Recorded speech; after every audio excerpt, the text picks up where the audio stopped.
Yo, what's up mga ka-Eripan? Ngayong araw, alis muna tayo papuntang Cebu kasama ang pamilya. Day 1 pa lang natin guys, and sobrang excited na kami dahil first time namin makapag-travel papuntang Cebu. So kung ready na kayo, tara, let's go! Okay, let's go! Umalis kami ng alas 11 ng gabi at dumating ng alauna sa Escalante.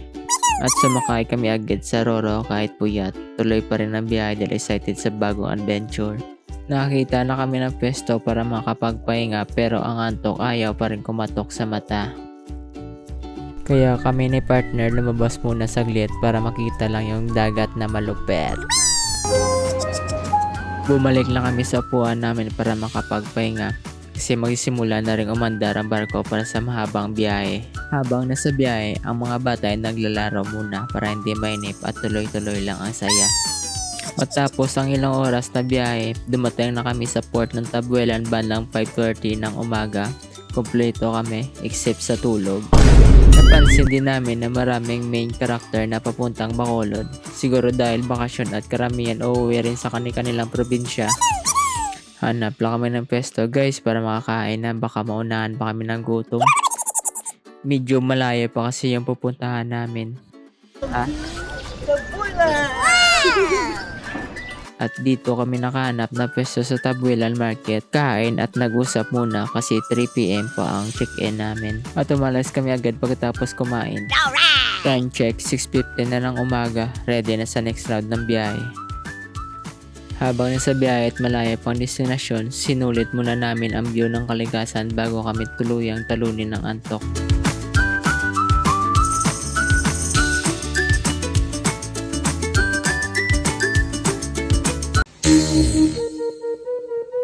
Malunggay Pandesal. At ayun na mga ka-Eripans, nakarating na kami sa proper ng Cebu. Grabe, nataas ng buildings dito, parang kahit problema muna yan ang umakyat. Una pupuntahan namin is yung Temple of Lea, kilala bilang Taj Mahal ng Cebu. Ginawa dahil sa sobrang pagmamahal. Sana all may ganitong level ng effort. Tara, papel muna kami ng royalty vibes dito. Pero guys, yung daan dito paakyat, parang test muna bago maging royal. Nasa tuktok kasi ng bundok. Finally guys, nandito na kami sa entrance ng Temple of Lea. Yes, yes, yes! Ito na yung rules, basahin muna bago magpiling royal. Punta muna kami ng parking area. Syempre para doon mag-park. Grabe mga ka-Eripans, tingnan nyo yung mga pader ng Temple of Lea. Para nasa Roma lang.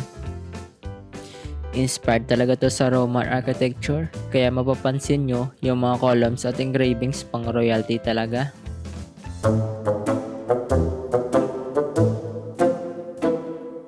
At ayun, view check muna kami sa harap ng temple mga ka-Eripans, yung tipong mapapa-worth it ang biyahe kahit puyat. Ito yung view sa harap at may fountain pa. Sa front naman, ganito yung harap niya. Basta mo na ang view sa tubang At ito yung view pag trip mo makita yung city. Yung tipong mapapaisip ka kahit wala ka namang iniisip. Yun pala ang iniisip ko. Bago mag-video dapat isama mo yung palagi mong iniisip. Isipin mo yun. At di na nagpatupik-tumpik pa. Nagpapitik na sila kuya at ate. At kami rin syempre.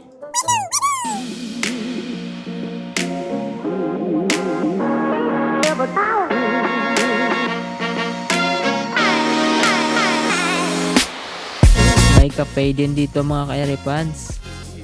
Kaya hindi lang mata ang busog, pati tiyan din. At para makapag-recharge habang naka-royalty vibes. Bago tayo pumasok, quick share lang mga ka-Eripans. Sobrang busy sa pagpipicture, hindi namin napansin na iniihaw na pala kami sa init. Kaya tara, pasok na tayo sa loob at tignan natin kung anong meron. Let's go!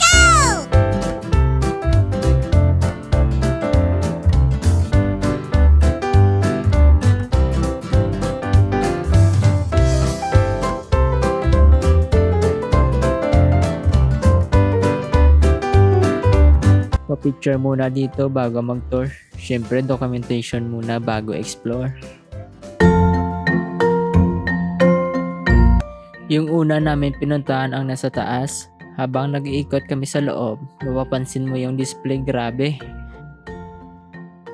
At ayun, bumaba na kami para puntahan naman yung ibang kwarto. Bawat sulok may kwento. Parang museum, pero may pagka-sosyal. Bawal maging clumsy kasi mukhang mamalin lahat na nakikita namin.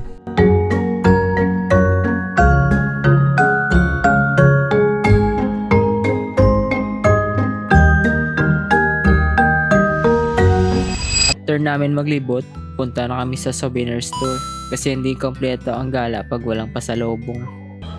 At meron din dito guys, may naghaharana, parang biglang naging romantic yung vibe. Libre pa concert habang nag-iikot.